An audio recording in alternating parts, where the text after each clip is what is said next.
Assalamualaikum warahmatullahi wabarakatuh. Selamat siang anak-anak. Masih semangat belajarnya ya nak? Nah, kali ini kita akan belajar tematik D, subtema 2, pembelajaran 5-6 dengan subjudul pekerjaan di sekitarku. Nah, kalau kemarin kalian sudah belajar tentang kegiatan ekonomi, Mem akan mengingatkan dulu sebelumnya.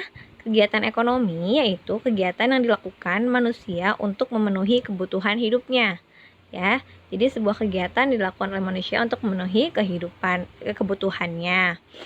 Nah, kegiatan ekonomi ini juga meliputi 3 kegiatan pokok.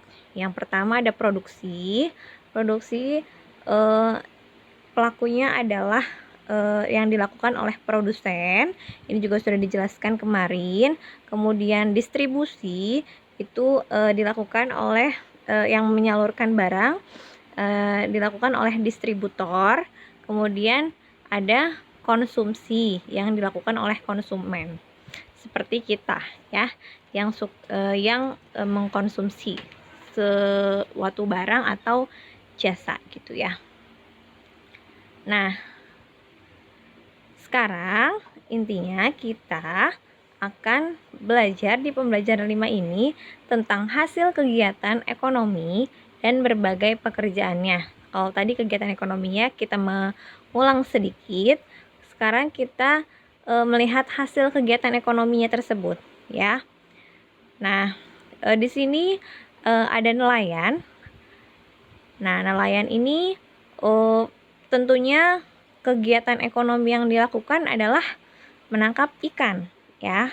Nah, proses distribusi ikan dari nelayan ke konsumen kita lihat gambarnya. Hasilnya adalah ikan ya. Kegiatan ekonominya adalah menangkap ikan dan hasilnya adalah ikan tersebut.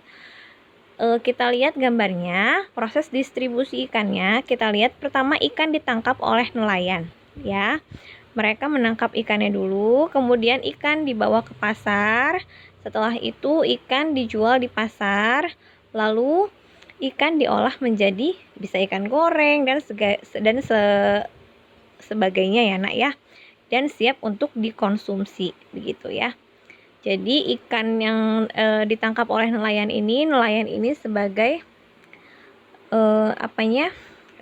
produksinya atau produsennya. Kemudian distributornya itu yang dibawa-bawa ke pasar, kemudian dijual di pasar, lalu yang mengkonsumsinya itu adalah konsumen ya.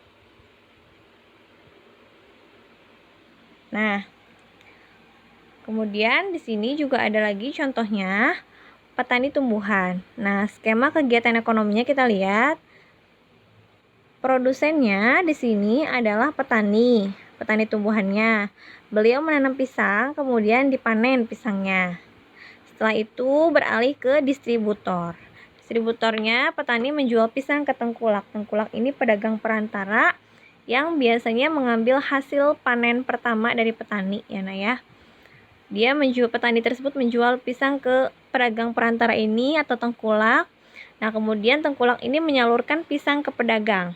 Ya, jadi orang yang tadi membeli hasil panen pertama dari petani itu dia menyalurkan lagi pisangnya ke pedagang-pedagang yang ada di pasar gitu ya.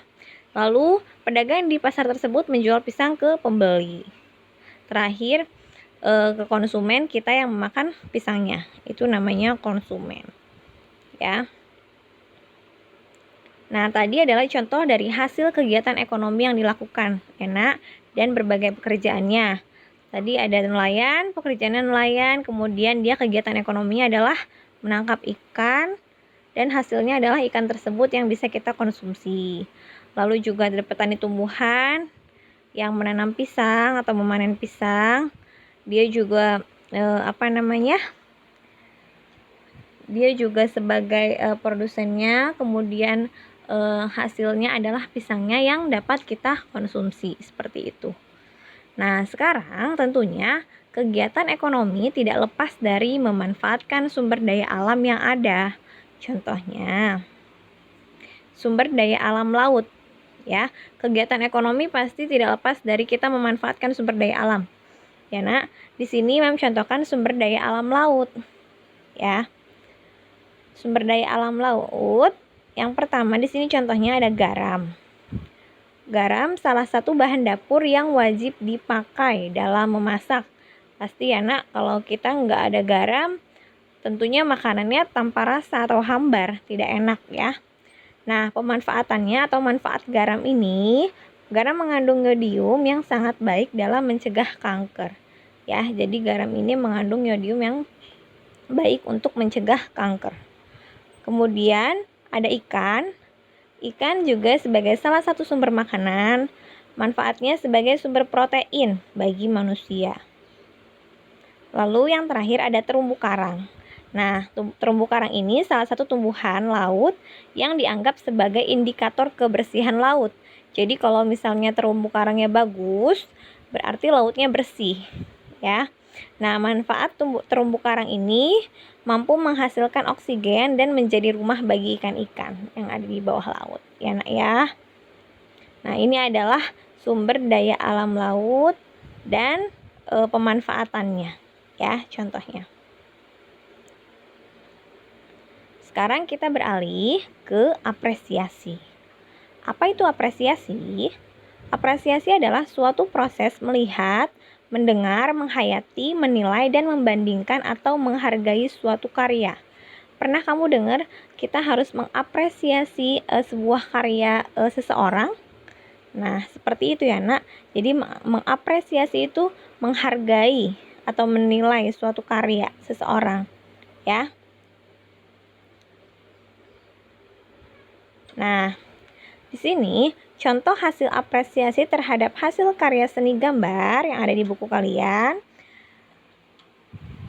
Jadi mengapresiasi itu bisa dengan berbagai macam cara ya, Nak ya. Cuma di sini dicontohkan sama Mem seperti yang ada di buku. Mengapresiasinya dengan cara menilai ya. Jadi di sini ada tabel, ada kriteria penilaiannya. Jadi kalau kemarin kalian sudah belajar tentang menggambar 3 dimensi, tapi belum dipraktekkan ya, Nak ya. Nah, ini seolah-olah kalian sudah menggambar 3 dimensi dan kalian akan menilai gambar tersebut, begitu ya. Bayangkan kalian sudah menggambar 3 dimensi, kemudian kalian ingin menilai gambar teman kalian. Nah, cara mengapresiasinya bisa dengan kriteria penilaian seperti ini, ya. Kalau di sini dia berkelompok, makanya ditulis kelompok pertama, kedua, ketiga. Kalau sendiri-sendiri ditulisnya berarti nama, ya. Namanya siapa? Misalnya Aisyah, terus siapa lagi bawahnya begitu ya. Nah, kriterianya kalau misalnya menggambar, karena di sini menggambar, penjelasan saat presentasi. Jadi dia disuruh mempresentasikan dulu gambarnya tentang apa, bagaimana gitu ya. Kemudian yang dinilai lagi ada percaya diri. Percaya diri dia dalam mempresentasikan gambarnya gitu. Di sini ada kerjasama karena dia kelompok ya. Bagaimana kerjasama antar timnya. Kemudian tampilan stand, bagaimana tampilan mereka juga gitu ya. Lalu ada nilai rata-ratanya seperti itu. Ya, nilai rata-ratanya bisa dihitung jumlah nilai dibagi 4 karena dia kriteria penilaiannya ada 4 tabel. Gitu ya, Nak ya. Ini adalah contoh yang ada seperti di buku kalian halaman 67. Ya, dan mengapresiasi suatu karya juga tidak harus dengan penilaian seperti ini. Bisa dengan ucapan juga boleh ya. Nah, sekarang kita ke pembelajaran 6. Di pembelajaran 6 kita belajar tentang menilai pesan moral suatu cerita. Tentu dalam sebuah cerita itu ada unsur-unsur cerita ya, Nak, seperti yang kemarin sudah menjelaskan, ada tokoh, alur, latar gitu ya.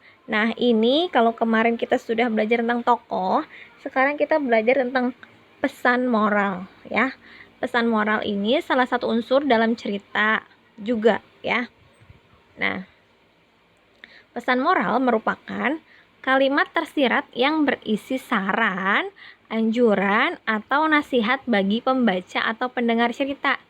Jadi pesan moral ini kalimat tersirat yang isinya tuh saran, anjuran atau nasihat. Namanya juga pesan ya. Pasti itu mempunyai ada sarannya, berbentuk saran atau anjuran, nasihat bagi pembaca atau pendengar cerita tersebut. Nah, tujuannya agar pembaca mengamalkan nasihat atau saran tersebut dalam kehidupan sehari-hari, ya. Jadi tujuan dari pesan moral ini supaya yang baca atau yang dengar bisa mengamalkan deh tuh nasihatnya atau saran-sarannya yang tadi sudah disampaikan, begitu. Nah, pesan moral dapat ditemukan dengan cara membaca sebuah cerita dengan saksama. Jadi kita baca dulu ceritanya yang betul, yang baik. Nanti kita bisa ambil dari situ apa pesan yang dapat kita ambil atau apa yang pesan apa yang dapat kita ambil dan kita amalkan dalam kehidupan sehari-hari, gitu ya. Dan pesan moral juga dapat ditemukan dari watak atau sifat tokoh dalam cerita, ya. Misalnya dari kita tahu nih tokoh ini dia wataknya seperti apa, sifatnya bagaimana, apakah dia memiliki sifat yang kurang baik. Tentu kita tidak boleh mencontohnya ya nak, atau mengamalkannya dalam kehidupan sehari-hari.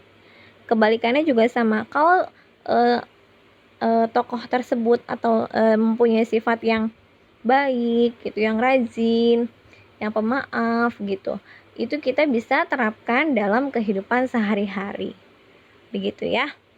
Ini sekilas tentang pesan moral ya. Nah, yang terakhir kita belajar tentang sikap yang sesuai dan tidak sesuai dengan nilai-nilai Pancasila. Kemarin kita sedang fokus membahas tentang nilai-nilai Pancasila sila kedua ya nak. Di sini ada contoh sikap yang sesuai dengan nilai-nilai Pancasila dan tidak sesuai dengan nilai-nilai Pancasila.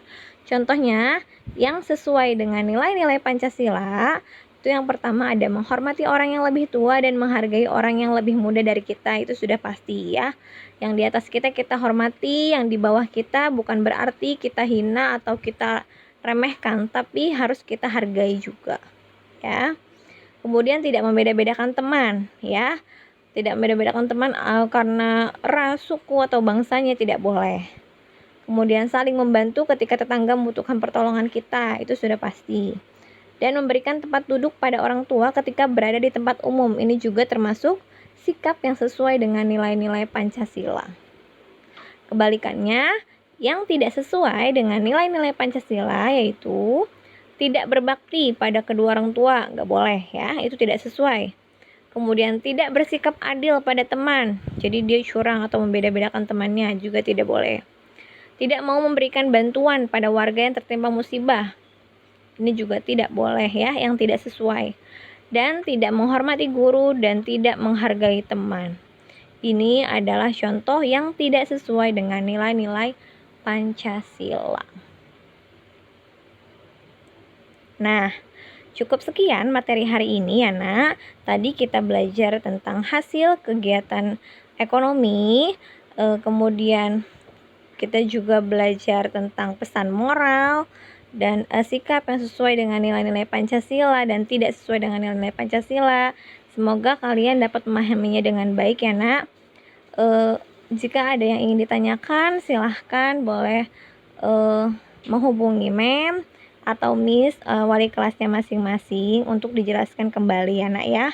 Kurang lebihnya mohon maaf. Wassalamualaikum warahmatullahi wabarakatuh.